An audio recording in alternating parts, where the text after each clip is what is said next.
மெய்ப்படுத்துது அல் குர்ஆன். அதுவும் ஜீசஸ் வருவார் என்று உள்ளது. ஏன் விட்டு போனது முடியவில்லை. இப்போ 3 பேரும் எதிர்பார்க்கின்றார்கள். யூதர்கள் எதிர்பார்ப்பதும் ஒரு மெசாயா, கிறிஸ்தவர்களும் ஒரு இறை தூதரோ இல்லை அவர்களுடைய குமாரர் வருகிறார், மனித குமாரர் வருகிறார், மனித ரூபத்தில் இறைவனுடைய குமாரர், அதுதான் மனுஷகுமாரன் கூடிய அர்த்தம். அடுத்தது நபியாகவோ ஏதாவது வரவில்லை, அவர் ஒரு ஆட்சியாளனாக வருகிறார். யாரு?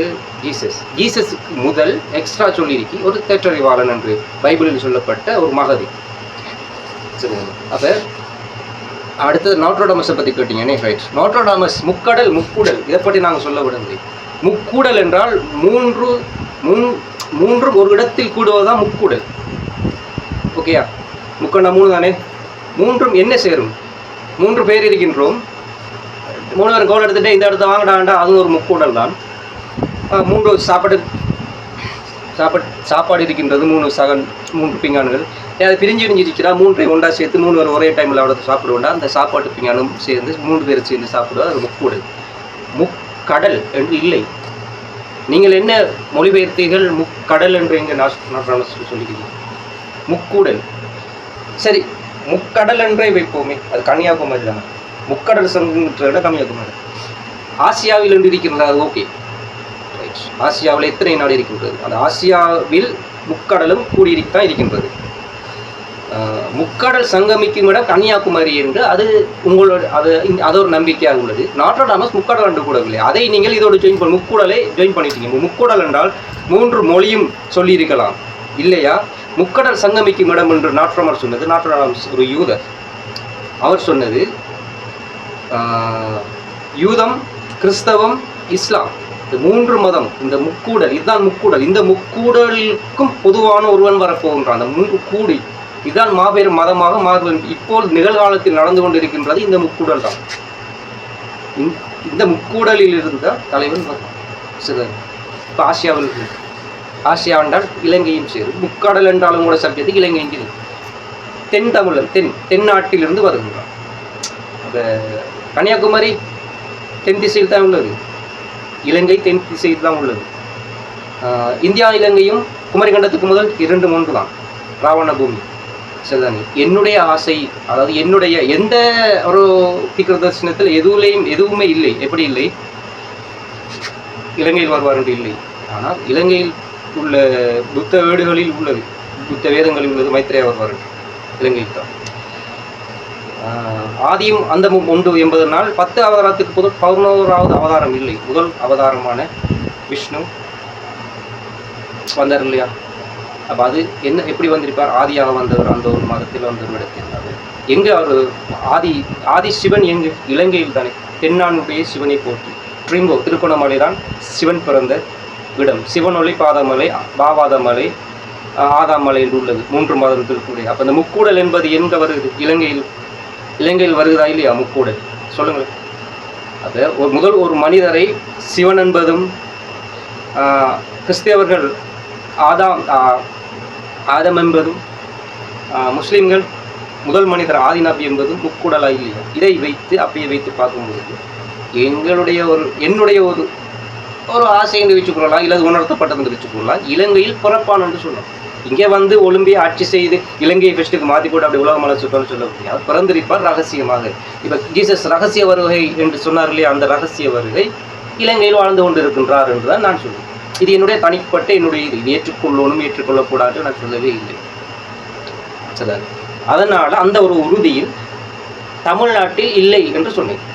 இவ்வளவுதான் நான் சொன்னது. அவ்வளவு ஒரு கருத்து சொன்னதுக்கு அவ்வளோ எதிர்ப்பு இருந்தது. உலகத்தலைமை இலங்கையில் வந்தாலும் வரணும், அங்கிருந்தாலும் வந்துடணும். நீங்கள் சொல்லுவதோ ராதாகிருஷ்ணன், இப்போ தமிழர்களோ முஸ்லீம்களுக்கோ சிங்களர்களுக்கு எந்த பிரச்சனையுமே இல்லை. யுத்தம் முடிந்ததுக்கு பிறகு எல்லோரும் சரியாக தான் வாழ்கிறார்கள். யுத்தத்துக்கு பிறகு தான் சொல்ல போனால் இந்த தமிழ் மக்கள் இருக்காங்க இல்லையா, மிச்சநல்ல செல்வாக்குடன் கோடீஸ்வரர்கள் வாழ்கிறார்கள். ஏன்னா அவரோட முன்னோர்கள் அவர்கள் விட்டுட்டு போன அந்த செல்வங்கள், அவருடைய உயிரிழப்பு, அவருடைய பங்குகள் இப்பொழுது கோடீஸ்வரம், அதாவது இலங்கையிலே இப்பொழுது தமிழர்களுடைய சொத்து தான் அதிகமாக உள்ளது. இப்பொழுதுதான் நான் இருக்கும் பிரதேசங்கள் கூட பெரிய வீடுகளும் மாடி வீடும். யுத்தத்தோடு அவர்கள் ஓரிரு நபர்கள் இந்தியாவுக்கு வந்தார்கள். மற்றவர்கள்லாம் பாரிஸ், ஜப்பான், லண்டன், சைனா, உலகமெங்கெல்லாம் தமிழர்கள், இலங்கை தமிழர் பரவிட்டார். அவ்வளோ பேர் இப்பொழுது டாப் லிஸ்ட்டில் கோடீஸ்வரனாக இருக்கின்றார். என்ன கொடுமை என்றால், இந்தியாவை நம்பி உங்களுடைய உறவு என்று நம்பி, பக்கத்து நாடு என்று நம்பி, வெளிநாட்டுக்கு போக வசதி இல்லாத பாமர அந்த ஏழைகள் நம்பி நம்முடைய சொந்த தாய்வழி தொப்புக்கொடி உறவு இருக்கின்றது என்று சொல்லி இலங்கைக்கும் இந்தியாவுக்கு வந்தார்கள் கடல் வழியாக மன்னாரிலிருந்து ராமேஸ்வரத்துக்கு. இதுவரைக்கும் எத்தனை காலம் இதுவரைக்கும் அவர்கள் ஒரு அடிமை அகதிகளாக உங்கள் தமிழ்நாட்டு மக்களை வைத்துக் கொண்டிருக்கின்றார்கள். உங்கள் அரசியல்வாதி அவர்களுக்கு ஒரு குடியுரிமை கொடுத்தீர்களா? நீங்கள் அவர்களை வைத்து இலங்கையை கணக்கிடுகிறீர்களா? இலங்கையை பற்றி இப்போ நீங்கள் செக் பண்ணி பார்த்துக்கொள்ளுங்கள். இப்படி இப்போ எங்கள்கிட்ட இந்த மத பிரச்சனை, இனப்பிரச்சனை, மொழி பிரச்சனை எதுவுமே இல்லை. அரசியல்வாதி குழு மக்களை தீண்டுவதும் இல்லை. அந்த இயக்கத்துக்கு பிறகும் அடுத்தது அந்த முஸ்லீம்களுடைய ஒரு பிரச்சனை வந்தது. அதுவும் இலங்கையில் சஹரான் பிரச்சனை. அதையும் இறைவன் முறியடித்தான். யுத்தத்தால் அந்த பிரபாகனம் என்ற ஒரு அதை முடிவு செய்தார். அது முடிஞ்சதுக்கு பிறகு தமிழ் மக்களுக்கும் முஸ்லீம் மக்களுக்கும் ஒரு வாழ்வு வந்தது என்றால் உண்மை. ஆனால் அந்த இயக்கம் இருந்திருந்தால் மிச்சம் கஷ்டப்பட்டு நிறைய உயிர்கள் போயிருக்கும். யார்? முஸ்லீம்களும் சிங்களவர்களும் 3 இனம். அது ஏதோ ஒன்று சொச்ச மக்கள் வாழணுங்கிறதுனால அது 2 முடிவுக்கு வந்தது. இயக்கம் விடுதலை புலிகள் என்று சொல்லி தமிழாக்களுக்கு முற்றுகை குத்தினார்கள். பிரபாகரன் இருக்கும் வரை. பிரபாகரன் இல்லாத போது பொழுது அந்த மக்கள்லாம் மிகவும் சந்தோஷமாக செழிப்போடு வாழ்கிறார்கள். அது ஒரு பக்கம் இருக்கின்றது.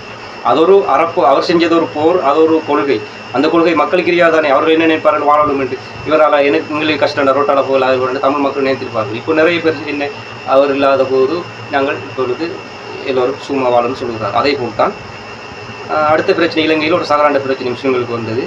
அதுவும் என்ன, சகராண்ட பிளான் நிறைய முஸ்லீம்களை எதிர்த்து கொண்டு வைத்து அதை வைத்து பள்ளியெல்லாம் உடைத்து அந்த குழப்பம், அந்த முஸ்லீம்களுக்கு குழப்பத்தை கொண்டு வருவதால் அதுவும் அந்த திட்டங்கள்லாம் வீணாகி போய் ஒரு 2 ஸ்டேஜ்களில் அங்கே அவர்கள் ஒரு 5-6 பேர் அதோட முடிஞ்சு இப்போது மக்கள் இலங்கையில் சந்தோஷமாக வந்தால் எந்த பிரச்சனையும் இல்லை.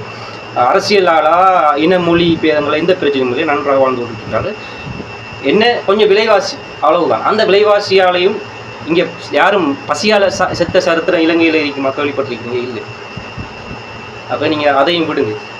என்னத்துக்கு நாங்கள் பிறந்திருக்கிறோம்னா அவர் இங்கே பிறக்காரு, அவ்வளவுதான். கஷ்டப்பட்டுட்டார், அதுக்காண்டி பிறக்காராண்டா. உலகத்தில் ராதாகிருஷ்ணன் ஐயார் எங்கே பிறக்கணுமாண்டா சோமாலியாவில் பிறக்கணும். உலகத்திலே மக்கள் கஷ்டப்படுற இடம் சோமாலியா. அவங்களுடைய கணக்கின்படி இந்தியாவில் பிறக்க என்னத்துக்கு பிறகு இந்தியா மக்கள் நல்லா தானே இருக்காங்க. பசியும் பட்டாணியுமால வாழ்ந்து செத்துட்டு இருக்காங்க சோமாலியாவில், அங்கே பிறக்கணும். அப்படியா? இல்லை. எங்கே பிறப்பார், எப்படி பிறக்காருன்னு மக்களுக்கு உணர்த்தப்படும். அவர்கள் நம்பினார். அவ்வளோ. நீங்கள் இந்தியாவில் பிறந்திருப்பாருன்னு நீங்கள் நம்புறீர்கள். ஓகே, அது எப்போ நம்புறீர்கள்? இந்த துரை குருப்பந்தத்தில் நம்புறீர்கள். இதுக்கு போது நீங்கள் சொன்னீர்களா ஐயா கல்கி இங்கே தான் பிறப்பா, இங்கே வருவாருண்டு? இல்லை. கல்கி புராணத்தை கூட நீங்கள் ஆராயவில்லை. அது கூட ஆராயவில்லை. அது கூட நடந்து முடிந்தது என்று நம்பிக்கொண்டிருந்தீர்கள். நீங்கள் இப்பொழுது கிளம்பின நீங்கள். நாங்கள் எத்தனையோ ஆண்டுகளாக 3000 ஆண்டுகளாக யூதர்களும் 2000 ஆண்டுகளாக கிறிஸ்தவர்களும் 1400-500 வருடங்களாக முஸ்லீம்கள் எதிர்பார்த்து இருக்கின்றார்கள். இதுவரைக்கும் எதிர்பார்த்து கொண்டே இருக்கின்றோம். இவர்கள் அப்போ எத்தனை ஆண்டுகளாக எதிர்பார்க்கின்றோம்?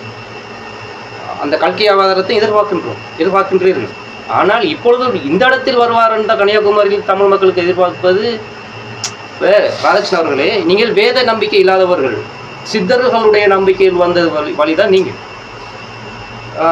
நகுலன் அவர்கள் அந்த கோரக்கருடைய இதில் விஜயன் என்று விஜயை நம்பி நான் சொன்னார் இல்லையா? இப்படித்தான் ஏமாறப் போகிறீர்கள். ஒரு பேர் இருந்துட்டா, ஒரு சித்தர் சொல்லிட்டா, எதுக்கு சொன்னார், என்னத்துக்கு சொன்னார், அது ஒரு இடைச்சொருளாக இருக்குமா, யார் சரின்னு சரிக்குமா சரி. இந்த விஜய் என்பது என்ன? விஜயுடைய ஆரியம், அதாவது சொந்த பெயர் என்ன? ஜோசப். அப்போ இடையில இந்த கோரக்கர் பாடலை பார்த்து இவர் விஜயன்னு வச்சிருக்கலாம். இவர் சினிமா துறையை வச்சு பிளான் பண்ணி கோரக்கருடைய பாடல் விஜயன்னு வந்துட்டு அப்போ இப்படி வச்சு போய் பிளான் பண்ணி தமிழ் மக்களை ஏமாற்றிட்டு வர வைக்கலாம்ங்கிறதான கொஞ்சம் அந்த தூரநோக்கு பார்வையாக சிந்திக்க வேண்டும். அந்த சிந்தனை இல்லாமலுக்கு பேர் வந்துட்டு நான் சொன்னது சரிதான் ஏண்டா. இவர் இப்போ என்ன ஆட்சி ஆள்றாரு உங்க முதலமைச்சர் விஜய்? தப்பு சொல்லலை, ஆரமாக இருக்கா. எதிர்பார்த்த 2026 ஒரு மாற்றம் வரும். அதிலிருந்து மாற்றம் வரும். தமிழ் மக்கள் விடிவு காலம், இந்தியாவுக்கு விடிகாலம் மாதிரியாக இருந்து கொண்டிருக்கின்றது. நாங்கள் சொன்னோம் இல்லையா, 30 ஆண்டு என்னது 30-35 தாங்குண்டனும் இன்னும் எவ்வளவு கொடுமைகள் பார்க்க இருக்கின்றது. இப்போதான் ஆரம்பம். தமிழ் மக்களுக்கு இப்போதான் ஆரம்பிச்சிருக்கு விஜய் மூலமாக. இன்னும் எவ்வளோ கொடுமை இருக்கின்றது. அடுத்த கேள்வி முடிஞ்சா 2வது கேள்வி. 3வது கேள்வி என்ன கட்டிடுது? நாட்டோட மிஷன் சொல்லிட்டு இலங்கையும் சொல்லிட்டு. ஓகே, இப்போ புரிஞ்சுதா? முக்கடல் இல்லாத முக்கூடல். முக்கூடல் என்றால் தண்ணீர் என்று நீங்கள் வச்சாலும் அது இலங்கையும் சேரும். ஆசியா கண்டத்தில் இருப்பதனால் இலங்கை சேரும். என்னுடைய சொந்த கருத்து இலங்கை சேரி. எந்த குறிப்பிலும் இலங்கை என்று இல்லை, அது என்னுடைய இது. அதே போலத்தான் நோட்ரோடாமஸும் கன்னியாகுமரி என்று சொல்லவில்லை, தமிழ் மதம் என்று சொல்லவில்லை, தமிழ் மக்கள் என்று தமிழ் கருத்தே வரவில்லை, ஜாதி இன மொழி எதுவுமே வரவில்லை. ஆசியா கண்டம் முக்கூடல், இது ரெண்டும் தான் தீர்க்க தரிசனம். நாகராஜ் அவர்கள் யூடியூப் போட்டுருக்காரு, நாட்ரோசமல் சொல்லிட்டார், நாட்ரோடாமஸ் சொல்லிட்டார், இங்கே வருவார் என்று. அவர் யார் தெரியுமா? எங்கே இருந்த யூதன், எப்போ இருந்த என்னமோ யூதன். அதுவும் தெளிவான வார்த்தையில் இல்லை, அவருடைய பிரெஞ்சு மொழியில தெளிவான வார்த்தை இல்லை. ஒரு இரு எழுத்தை மாற்றினால் கூட ஒரு சொல்லில் பொருளே மாறிவிடும். அப்போ எப்படியெல்லாம் மாற்றி எழுதியிருக்கலாம். எவ்வளவோ சித்தர்கள், எவ்வளவோ வல்லவர்கள் எல்லாம் வாழும் நம்மளுடைய தமிழ்நாட்டில் சொல்லாததையா நோட்ரோடாமஸ் சொல்லக்கூடாது? யாருக்குமே உணர்த்தப்படலையா? யாருக்குமே சொல்லலையா? இது வரைக்கும் யாருமே சொல்லலையே. ஏன் சொல்லலை என்றால் அந்த இடத்தில் வரப்போவதில்லை என்பதனால் சொல்லவில்லை. ஆனால் இது இந்த தலைவன் இறை அவதாரம் வருவது இந்த இடத்திலா அந்த இடத்திலா, இந்த மக்களுக்கா அந்த மக்களுக்கா, இந்த மதத்துக்கா அந்த மதத்துக்கா என்பதை விட்டு அவன் ஒருவன் வந்தால் மட்டும்தான் இந்த உலகம் அதர்மம் அழியும். அதர்மத்துக்குரிய அந்த கலியன் அழிவான். அவனுடைய அந்த வைரஸை அழிச்சத்தான் மக்கள் நிம்மதியாக சந்தோஷமாக அடுத்த ஜென்மத்திலாவது வாழலாம். இல்லையில் மரணித்த பிறகு இறைவனுடைய ஞாபகத்தில் மரணித்து போகலாம். நீங்கள் கலியனுடைய ஞாபகத்தில் மரணித்தாலும் அது நரகம். அதனாடித்தான் இப்போ கொடுமையாக இருக்கின்றது.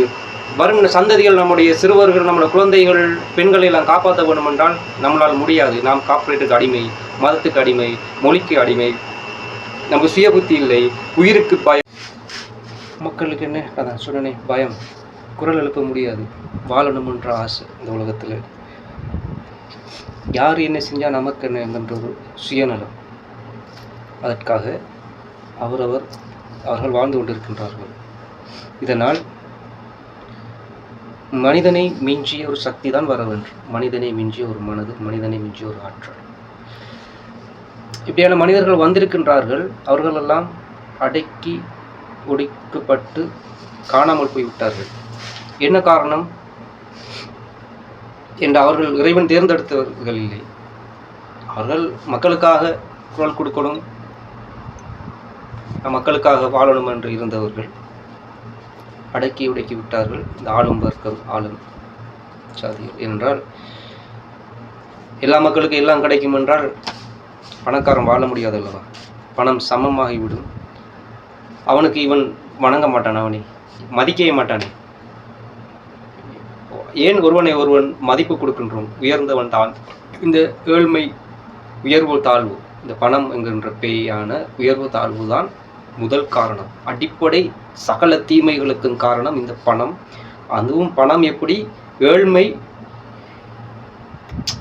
செல்வந்தன் வறியவன், செல்வந்தன் வறியவனை ஆக்கி கொண்டே இருக்கின்றான். அப்போதான் அவன் செல்வந்தனாக முடியும். செல்வந்தவனா பணக்காரனாக இருந்தால் மட்டுமே அவன் கடவுளாக முடியும் இந்த உலகத்தில். அதனால் நீ ஏழையாகவே, அப்போதான் என்னை மதி என்கின்ற ஒரு கர்வம். நான் உயர்ந்தவன், பணம் இருக்கி உயர்ந்தவன். இந்த சமச்சீர் உடைக்கத்தான் இறை அவதாரம் வருகின்றது. எல்லோருக்கும் எல்லாம் கிடைக்கப் போகின்றது. சகல பொக்கிஷங்களும், உலகத்தில் உள்ள புதைந்து நிலத்தில் இருக்கின்ற கனிமங்கள், விலை மதிக்க முடியாத கனிமங்கள், அது வைரம், வைடூரியம், தங்கம், வெள்ளி, எதுவாக இருந்தாலும் நிலத்திலும் கிடைக்கும். வானத்திலும் இருந்தும் பொழியாத அளவுக்கு அருள்மழை பொழிந்து இந்த விளைச்சல் எல்லாம் விளையாத பாலையின் வளங்கள் கூட சோலை வனமாக போன்றது. அதனால் நிரம்பி வழிய போந்த செல்வம் யாருக்கு என்னடா தேவை திகற்ற அளவுக்கு ஒரு மனிதனும், உலகத்தில் ஒரு எந்த மூலையில் இருக்க ஒரு மனிதனும் என்னடா செல்வம் வானா திகட்டி வெறுக்கிற அளவுக்கு செல்வம் வரப்போகின்றது. அது யாரால் வரும் என்றால் அந்த ஒரு தலைவன் வந்த பிறகு, அந்த தலைவனுடைய புரட்சிக்கு பிறகு, அந்த தலைவனை ஏற்றுக்கொண்ட பிறகு, எல்லா மக்களும் ஒன்று கூடி ஒரே ஒரு குடையின் கீழ் ஒரே ஒரு இறைவன் தான் நம்மளை படைத்த என்ற அந்த ஒரு எண்ணத்தில் வந்ததுக்கு பிறகு இவ்வளவு செல்வ